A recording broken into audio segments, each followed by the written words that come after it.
និយាយពីម្ហូបពេលព្រឹកគឺថាអត់សូវផុតប៉ុន្មានទេជាមួយនឹងពងមាន់ពងទាជាហ្នឹងតែថ្ងៃនេះឃើញស្អំមានលាស់ត្រួយហើយ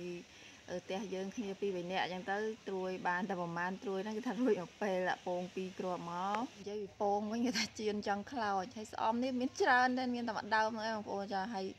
និយាយដាំនៅជាមួយដើមដូងអាដូងហ្នឹងក្លឹកដូងវាក្របទៀតគ្មានចង់លាស់ត្រួយរួចទេពងជៀនស្អំញ៉ាំបានតែម៉ែឪទេបើថាកូនវិញអូយគេដាក់មកបើអាកូនពៅខ្ញុំវិញអត់ចេះញ៉ាំសុកចិត្តអង្គុយនៅចេញទឹកភ្នែកនៅហ្នឹងឯងគាត់ទៅរៀនពេលព្រឹកគឺថាខ្ញុំជៀនពងធម្មតាឲ្យអានេះជូនគាត់ទៅរៀនហើយមកវិញជៀនស្អំខ្លួនឯងតាំងពីភ្ជុំមកគឺថាផ្ទះញ៉ាំតែមាន់ទារាល់ថ្ងៃរាល់ពេលគឺថាគ្រប់ពេលតែម្ដងកាវិញថ្ងៃនេះគឺថាម្ដងចាប់ឆាយទេចាប់ឆាយគឺថាមានតែប៉ុណ្្នឹងឯងទេហើយវីដេអូយើងក៏មានតែប៉ុណ្្នឹងទេអរគុណច្រើនដែលបានចូលមើល